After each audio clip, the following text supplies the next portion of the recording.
Have you ever come home to a house that doesn't feel like home anymore? I did. It was a quiet evening, the kind where the silence feels like it's hiding something. The kids were at my parents' for the weekend, and the house was dark when I walked in. That wasn't unusual. Sophia had been working late a lot these days. I flipped on the lights and set my keys on the kitchen counter, only to notice something strange.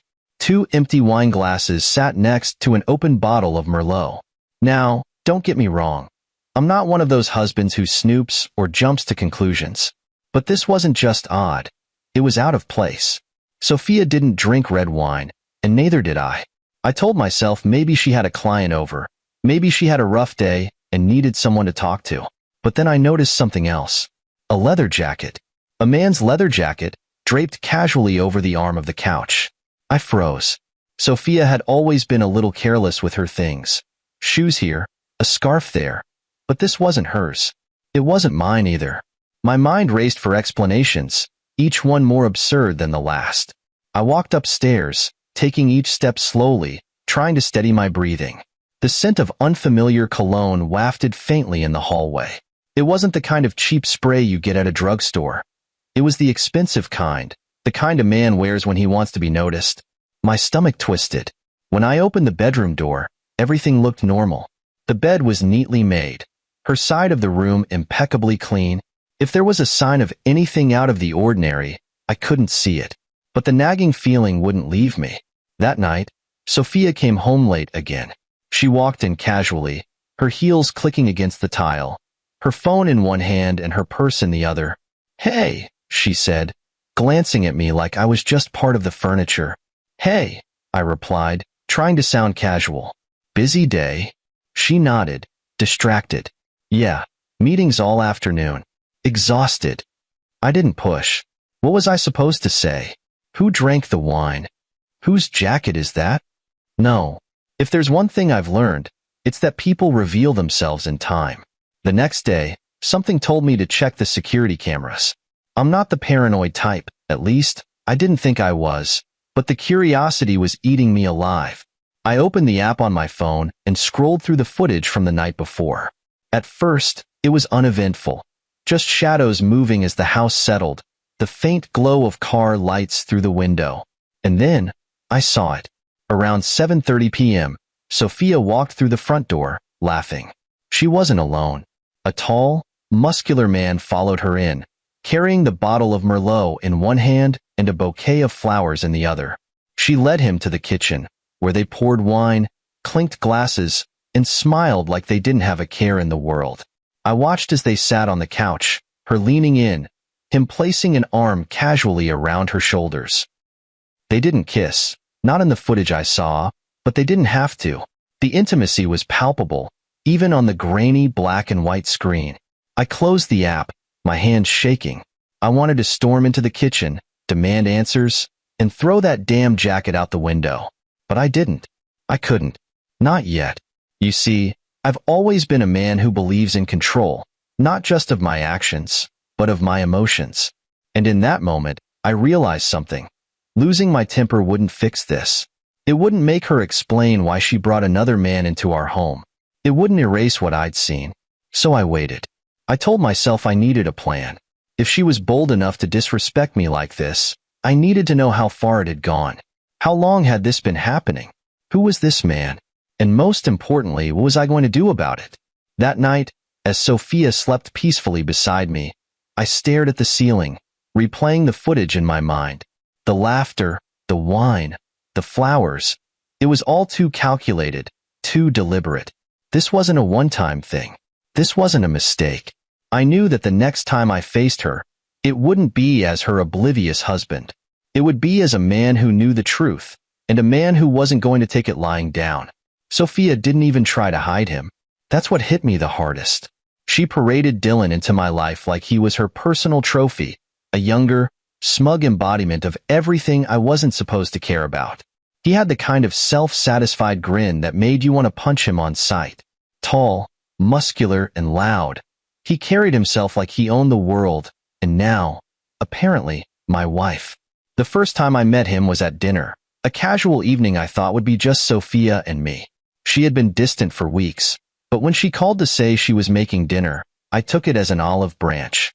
I came home to the smell of garlic and herbs, something she knew I loved. But as I walked into the dining room, there he was, leaning back in my chair, his feet casually stretched out under my table. He smiled at me like he had already won. "Marcus," Sophia said with an unsettling calmness, "this is Dylan. He's been helping me out with personal training." Helping her out? Personal training? My brain scrambled to process the situation. I wasn't an idiot. The way she smiled at him, the way his hand lingered on the back of her chair. It didn't take a genius to connect the dots. "Hey man," Dylan said, standing up and extending his hand. His grip was firm, too firm, like he was testing me. I matched his strength, refusing to let him see any weakness. "Nice place you got here," he added, looking around like he was sizing it up for himself. "Thanks," I replied, keeping my tone neutral. "It's mine." He chuckled, a smug little laugh that told me he didn't take me seriously. "Sophia's told me a lot about you," he said, his words dripping with condescension. "Funny," I shot back, locking eyes with him. "She hasn't mentioned you." Sophia shifted uncomfortably, but Dylan just grinned wider. He liked the challenge, enjoyed the game. I sat down across from him, my jaw tight, my appetite gone. Dinner was a charade. Sophia and Dylan talked like old friends, laughing about inside jokes that left me in the dark. Every now and then, Dylan would glance at me, his eyes full of mockery, like he knew he was getting away with something. I didn't say much. I just observed, letting the pieces of this puzzle fall into place. The way Sophia leaned toward him, the way he casually reached over to pour her wine. It was all too intimate, too familiar. This wasn't just some trainer. He was marking his territory, and Sophia was letting him. Over the next few weeks, Dylan became a regular presence in our lives, or, more accurately, in my life. He would stop by unannounced, usually when Sophia wasn't home, under the guise of needing something trivial, a phone charger, a glass of water, or advice on man stuff. Each visit was an excuse to assert his dominance, to remind me that he had taken something from me and didn't care if I knew. One afternoon, I came home early from work to find him in the backyard, tossing a football with my kids. My daughter giggled as he threw it high, and my son cheered when Dylan caught it effortlessly. The sight made my blood boil. He was inserting himself into my family, stealing moments that weren't his to take. "Did Sophia invite you over?" I asked, keeping my tone steady as I walked outside.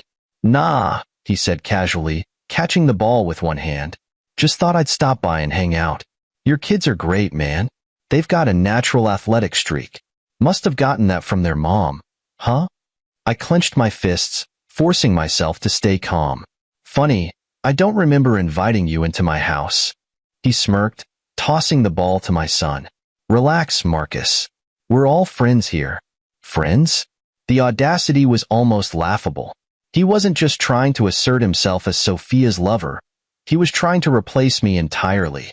And Sophia, for reasons I couldn't yet understand, was letting him. The breaking point came one evening when he came over drunk. He banged on the door, demanding to be let in. When I opened it, he shoved past me, slurring his words. "Where's Sophia?" he growled, stumbling into the living room. "She's not here," I said, blocking his path. He laughed bitterly, waving me off. "Of course she's not. You're just the placeholder, Marcus. She's probably out with someone more exciting."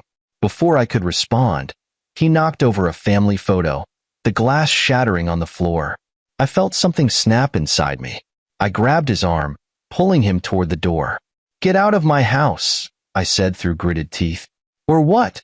he sneered, shoving me back. "You gonna do something about it?"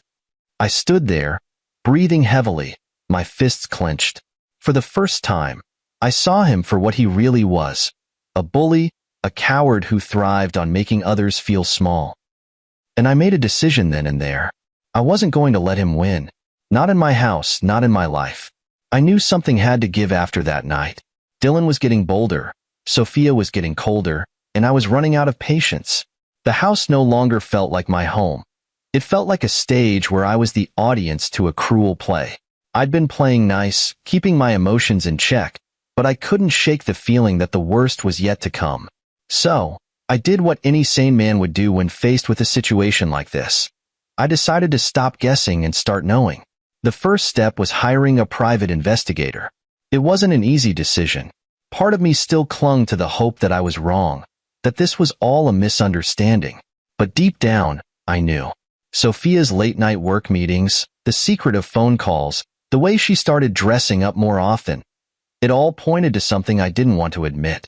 The investigator, a no-nonsense woman named Linda, promised to get me answers.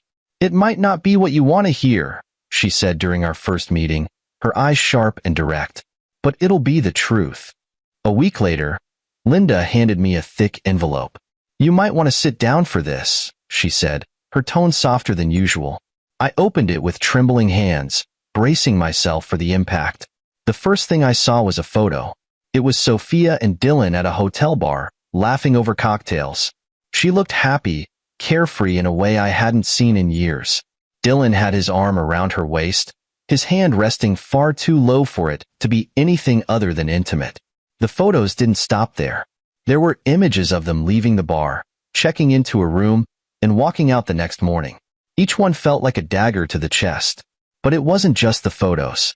Linda had also included transcripts of their text messages. "Miss me already?" Dylan had written in one.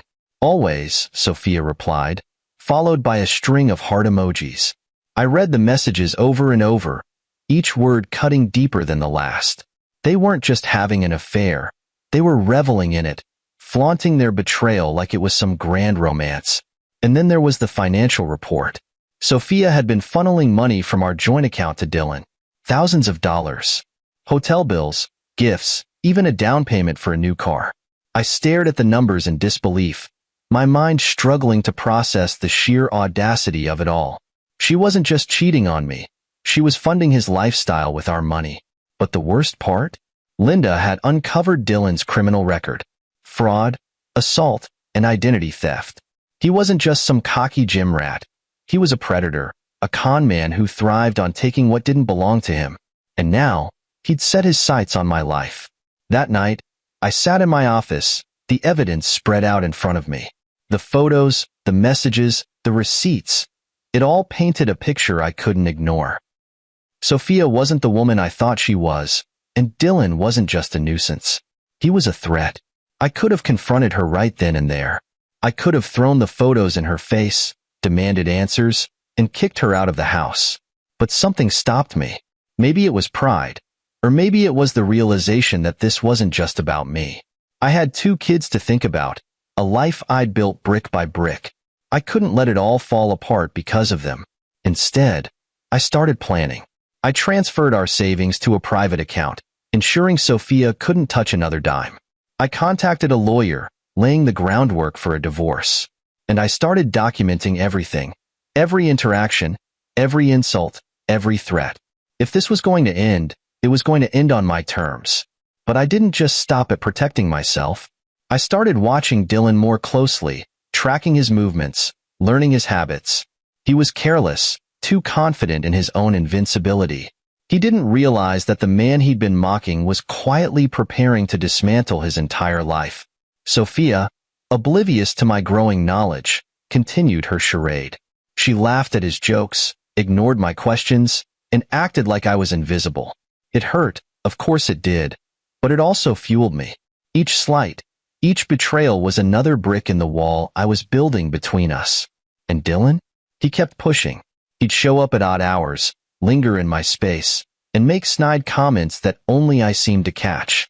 It was like he was daring me to react, to break. But I didn't. I stayed calm, focused, and patient. Because now, I knew the truth. And knowing the truth meant I finally had the power to do something about it. By this point, Dylan and Sophia thought they had me beaten. I could see it in the smug way they looked at me, the way they carried on as if I were just some background character in their love story. But what they didn't realize was that I wasn't beaten. I was just waiting. Dylan wasn't as invincible as he pretended to be, and Sophia, well, she'd underestimated me entirely. She thought I'd accept the role of the passive husband, too blind or too weak to stand up for myself. That was her first mistake. Her second mistake was trusting someone like Dylan, because men like him always overplay their hand. I started small, setting the groundwork for the storm I was about to unleash. First, I transferred all the money from our joint account into a private one Sophia couldn't access. I left just enough in there to keep her from getting suspicious. I also had our credit cards reissued in my name alone. She didn't notice at first, too wrapped up in her own little fantasy world with Dylan to realize I was pulling the rug out from under her. Then I began collecting evidence. I made copies of the photos, the messages, the financial records, everything the private investigator had given me. I organized it all neatly in a folder labeled Plan D. I'd leave nothing to chance. But the real work started with Dylan. I needed him to feel like he was winning. I let him walk around my house like he owned it. Let him make his snide remarks and flaunt his affair with my wife. He was like a puffed-up rooster, strutting around without a clue that the axe was about to fall. "Hey, Marcus," he said one afternoon, leaning against the kitchen counter while I made coffee. "You ever think about hitting the gym? Maybe you'd feel better about yourself." I just smiled, stirring my coffee calmly. "Thanks for the advice, Dylan. I'll keep that in mind." He smirked, clearly pleased with himself, and strutted out of the room. Let him have his moment, I thought. He won't see it coming. Sophia wasn't any better. She'd started openly disrespecting me, rolling her eyes when I spoke, dismissing my opinions like I didn't matter. It was painful, sure, but it also made what I was doing easier. Every insult, every cold shoulder, every laugh she shared with Dylan was another nail in the coffin of whatever love I'd once had for her. I waited for the perfect moment to set my trap, and it came sooner than I expected. One evening, Sophia mentioned casually that she and Dylan were planning a weekend getaway. "It's just a little trip," she said, not even bothering to meet my eyes. "You don't mind watching the kids, do you?" I almost laughed at the audacity. "Of course not," I said, keeping my voice neutral. "You two enjoy yourselves." Her eyes narrowed slightly, as if she was trying to figure out if I was being sarcastic. But I kept my expression calm, my tone steady. She didn't suspect a thing. The morning they were supposed to leave, I called in a favor from an old friend who worked in cybersecurity. With his help, I tracked Dylan's social media activity, his credit card transactions, and even his location. Turns out, he wasn't just a con man. He was a sloppy one. While they were off enjoying their weekend, I was busy pulling every piece of evidence together. I compiled everything into a digital file and sent it to my lawyer, who assured me that Sophia's financial misconduct and Dylan's criminal record would give me the upper hand in court. But that wasn't enough for me. I wanted Dylan to feel the same humiliation he tried to inflict on me. I wanted him to know that I wasn't some weak, defeated husband he could walk all over. So, I decided to push him just a little further. When they returned from their trip, I greeted them at the door with a smile. "How was your weekend?" I asked, my tone light and conversational. Dylan grinned, slinging an arm around Sophia.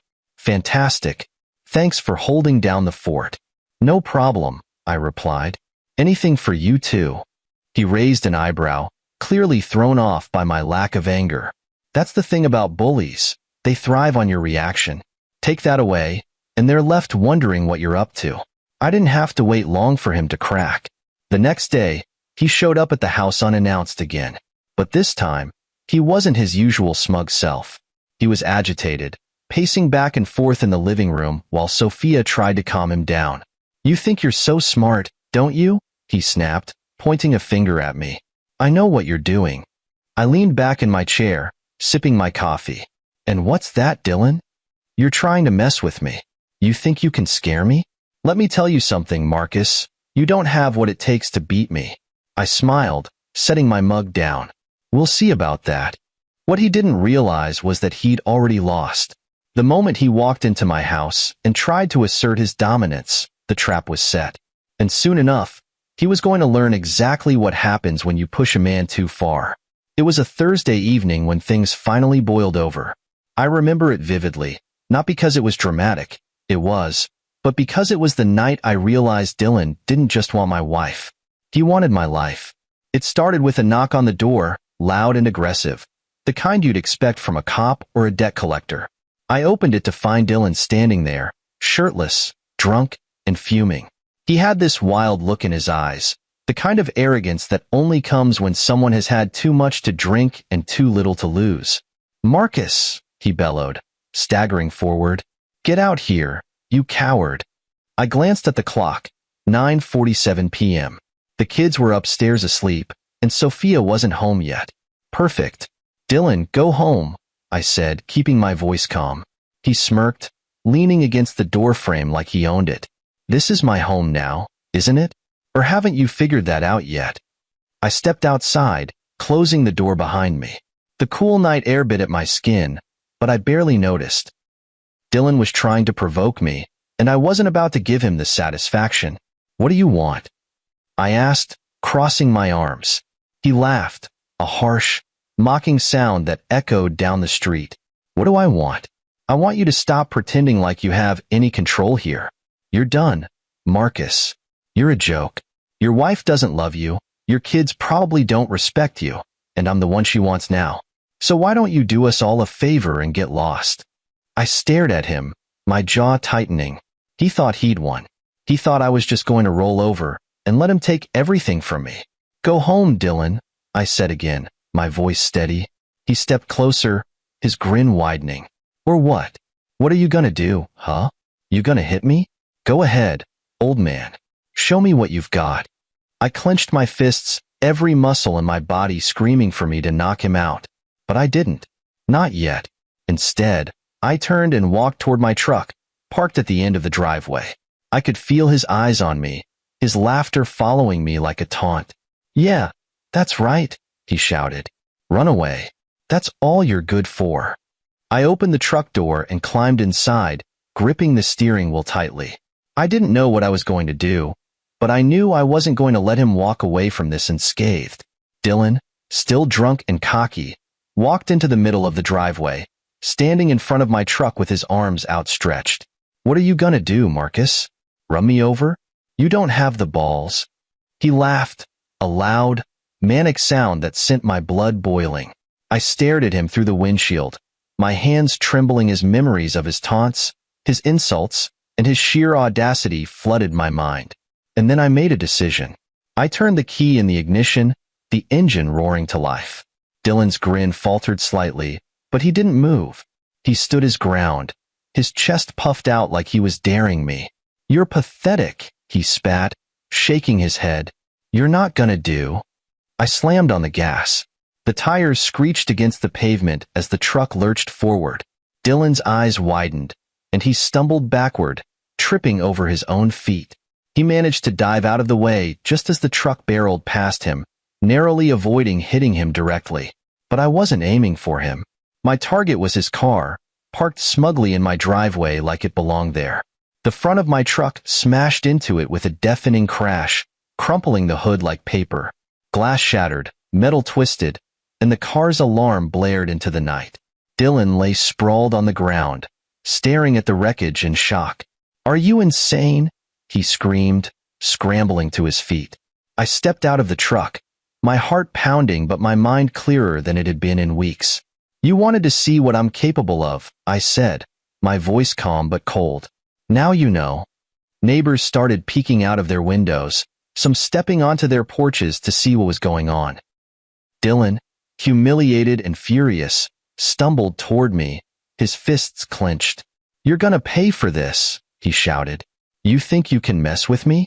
I didn't flinch. "Get out of my house," I said, my voice low and firm, "and don't come back." Before he could respond, the sound of sirens filled the air. Someone had called the police. Dylan froze, his bravado cracking as the reality of the situation set in. The officers arrived moments later, their flashlights cutting through the darkness. I calmly explained what had happened, showing them the evidence I'd collected of Dylan's threats, trespassing, and criminal history. Dylan, realizing he was cornered, tried to play the victim, but it didn't work. The police arrested him on the spot, his arrogance finally crumbling under the weight of his own actions. As they led him away, he glared at me, his eyes burning with hatred. "This isn't over, Marcus," he snarled. I just smiled. "Oh, it's over, Dylan. You just don't know it yet." When Dylan was taken away in cuffs that night, it should have felt like a victory. But for me, it was just the beginning. You see, I knew men like Dylan. They don't quit. They thrive on the belief that they're untouchable, that they can worm their way out of any consequence. And I wasn't about to let him slink back into my life like the cockroach he was. The following day, I surveyed the aftermath in my driveway. My truck was battered but still standing strong. Dylan's car, on the other hand, was totaled, crushed beyond recognition. The sight of it gave me a grim sense of satisfaction. It was a symbolic end to the reign he thought he'd have over my life. But I knew Dylan. He'd be back, and he'd come back angrier, more reckless, and more determined to take what he thought was his. Later that morning, Sophia returned home, her face pale and drawn. She had missed the explosion the night before, conveniently out with her so-called work friends. When she saw the wreckage, her mouth fell open, and for a moment, she looked genuinely alarmed. "What the hell happened here?" she asked, her voice trembling. I didn't answer right away. I let her stand there, taking it all in. I wanted her to see the damage, to realize just how far things had spiraled. Finally, I said, "Dylan happened." Her face hardened at the mention of his name. "What do you mean? What did you do?" I laughed, a sharp, humorless sound that seemed to catch her off guard. "What did I do?" "Sophia, he came to our house drunk, called me a coward, and dared me to do something about it. So I did." She stared at me, her eyes narrowing. "You're crazy, Marcus. This isn't how adults handle things." "Adults?" I snapped, stepping closer to her. "You want to talk about how adults handle things? How about bringing your lover into our home, letting him taunt me, disrespect me, and act like he owns my life? Is that what adults do, Sophia?" Her jaw clenched, but she didn't have a response. She just turned on her heel and stormed into the house. I let her go. There was nothing left to say. I knew Dylan wouldn't let the situation rest. Sure enough, 2 days later, I got a call from the police. Dylan had filed a complaint, accusing me of assault and property damage. It didn't surprise me. What had surprised me was how quickly things escalated after that. Dylan wasn't content to let the law handle things. He wanted revenge. Late one night, I heard a noise outside, a low, scraping sound that sent a chill down my spine. I grabbed a flashlight and stepped out onto the porch. There, in the darkness, I saw him. Dylan was standing at the edge of the driveway, spray painting something onto the garage door. When he saw me, he didn't run. He just grinned, his teeth flashing in the dim light. "You think you've won, Marcus?" he called out, his voice mocking. "This isn't over. Not by a long shot." I stayed calm, my grip tightening around the flashlight. "Go home, Dylan. You're not welcome here." He laughed, shaking the can of spray paint. "Make me." I took a step forward, my heart pounding. I didn't want to escalate things, but I also wasn't about to back down. "This is your last warning." For a moment, he just stood there, his grin fading slightly. Then, with a dramatic shrug, he dropped the can and walked away, muttering something under his breath. I called the police and filed a report, but I knew it wouldn't stop him. Dylan was a snake, and snakes don't slither away quietly. The next time Dylan showed up, it wasn't in the dead of night or in some drunken rage. No, this time he came with a plan. He waited until Sophia was home, knowing she'd defend him, knowing she'd side with him no matter what. He barged into the house, his face a mask of controlled fury. "We need to talk," he said, his eyes locking onto mine. Sophia appeared behind him, her arms crossed. "Marcus, don't start anything," she said, her tone sharp. I looked between them, my blood boiling. "Start anything? He's the one who's been harassing us, Sophia. Or have you conveniently forgotten that?" Dylan stepped closer, his voice low and menacing. "You think you're so smart, don't you? But you don't scare me, Marcus. You're just a washed-up loser who doesn't know when he's beaten." I didn't flinch. "You've made one mistake, Dylan. You think I'm like you, a coward who hides behind bravado. But I'm not. And if you don't leave this house right now, you're going to regret it." The tension in the room was suffocating. Dylan stared at me, his fists clenched, his chest heaving. For a moment, I thought he was going to swing at me. But then, without a word, he turned and walked out. Sophia followed him, glaring at me over her shoulder. "This isn't over," she said, her voice full of venom. I watched them go, my hands trembling with anger. They thought they could intimidate me, but they were wrong. This was far from over, and the next move was mine. I knew Dylan wasn't finished. Men like him never walk away. They thrive on domination, and his ego wouldn't let him leave without some grand attempt at revenge. What I didn't anticipate was how bold and reckless he'd become. That night, everything unraveled. It started with a phone call. My cell buzzed on the counter as I was cleaning up dinner. When I glanced at the screen, it was an unknown number. Normally, I'd let it go to voicemail, but something told me to answer. Marcus. Dylan's voice slithered through the line, cold and deliberate. How's it feel to lose everything? I gripped the phone tighter. Dylan, whatever you're planning, don't do it. You're in enough trouble already. He chuckled darkly. You think you're the only one who can play games? Guess again. You took my car, embarrassed me in front of your little neighbors, and got me arrested. Now it's my turn. The call disconnected. My chest tightened as I replayed his words, trying to decipher what he meant. Moments later, Sophia came downstairs, her phone clutched in her hand. Marcus, what did you do? She snapped, shoving the screen in my face. It was a text from Dylan. A photo of my truck, its tires slashed and windows shattered, parked in the lot of a bar across town. I didn't do anything, I said, my voice steady despite the rage building inside me. This is getting out of hand, she hissed, pacing the room. You need to fix this. I need to fix this? I said, my voice rising. Your lover slashed my tires and vandalized my truck, and somehow this is my fault? She didn't respond, just folded her arms and looked away. I grabbed my keys. Stay here. I'll handle it. When I arrived at the bar, the scene was worse than I expected. My truck was trashed. Dylan hadn't just slashed the tires. He'd keyed the sides, smashed the windshield, and spray-painted obscene words across the hood. A small crowd had gathered, snapping photos and whispering amongst themselves. Dylan was there, of course, leaning casually against the wall with a beer in hand, grinning like he'd just won the lottery. Enjoying yourself? I called out, my voice cutting through the chatter. He pushed off the wall and sauntered toward me. Oh, I'm having a great time. How about you? Still feel like the big man? I stepped closer, my fists clenched. Dylan, this ends now. You've already crossed every line. Walk away while you still can. He smirked, taking a slow sip of his beer.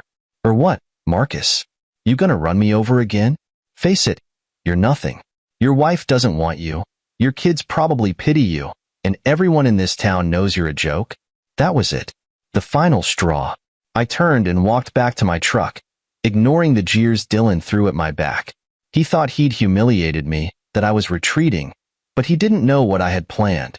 As I climbed into the battered truck, the engine roared to life. Dylan, still standing in the lot, raised his beer in a mock toast. That's when I threw the truck into reverse, the tires screeching against the asphalt. His grin faltered. What are you doing, man? He shouted, his voice losing its cocky edge. I didn't answer. Instead, I floored the gas, the truck lurching toward him. He scrambled out of the way, dropping his beer as I swerved around him and sped out of the lot. I could see him in the rearview mirror, yelling something I couldn't hear. But when I turned onto the main road, I noticed headlights following me. He was chasing me now, his car roaring as it closed the distance. Good. That's exactly what I wanted. I led him down a deserted road on the outskirts of town, a stretch surrounded by empty fields and thick woods. It was dark, with no streetlights to illuminate the way. Perfect. He flashed his high beams, trying to blind me, but I kept going, my focus razor sharp. When the road narrowed, I slammed on the brakes, forcing him to swerve to avoid rear-ending me. He skidded to a stop just ahead, his car sideways in the road. I climbed out of the truck, the cool night air biting at my skin. Dylan was already out of his car, his face red with fury. You think this is a game? He yelled, storming toward me. No, I said, my voice calm. This is the end. He lunged at me, his fists swinging wildly. I dodged the first punch, my instincts kicking in. The second punch grazed my jaw, but I barely felt it. I shoved him back, my anger boiling over. "Look around, Dylan," I said, my voice steady. "There's no one here to save you. No audience, no cops, no Sophia. Just you and me." For the first time, I saw fear flicker in his eyes. He stumbled back, his bravado crumbling. "This isn't over," he said, his voice shaking. "It is," I replied, stepping closer. "You don't get to walk into my life, destroy everything I've built, and walk away unscathed. It ends here." And with that, I turned and walked back to my truck, leaving him standing there, alone in the darkness. When I left Dylan standing on that deserted road, part of me thought it was over. That was my mistake. Men like Dylan don't back down. They stew, they scheme, and they strike when you least expect it. I knew he'd try again, but I didn't know how far he'd go to retaliate. The next morning, the fallout began. Sophia was furious, of course, but not at Dylan. She paced the living room, ranting about how I was ruining everything and making things worse. "Marcus, why can't you just let this go?" she snapped, her arms crossed tightly. I stared at her, incredulous. "Let it go? Sophia, he's vandalized my truck, threatened me in my own home, and now he's chasing me down dark roads. And you think I'm the problem?" She didn't answer. Instead, she turned and stormed upstairs, slamming the bedroom door behind her. That was Sophia, always running away from the truth. I didn't hear from Dylan for a few days, but I could feel his presence lingering like a storm on the horizon. Then, late one night, my phone buzzed. A text from an unknown number. "You think you've won, but you're wrong. You'll pay for what you've done." I showed it to the police, who filed it as a report but didn't seem particularly concerned. "It's probably just a scare tactic," the officer said, but I knew better. Dylan wasn't just trying to scare me. He was trying to regain control. Sure enough, the next morning, I woke up to find the words "cheater" spray painted across the side of my house. I couldn't help but laugh at the irony. Dylan, the man who had been sleeping with my wife, calling me the cheater. It was pathetic, really. But I wasn't laughing when I found the second message, this time scrawled across my truck, "You're next." That's when I realized Dylan wasn't just targeting me. He was escalating. I knew I couldn't keep living like this, constantly looking over my shoulder. It was time to take the fight to Dylan, to hit him where it hurt the most. So, I put my plan into motion.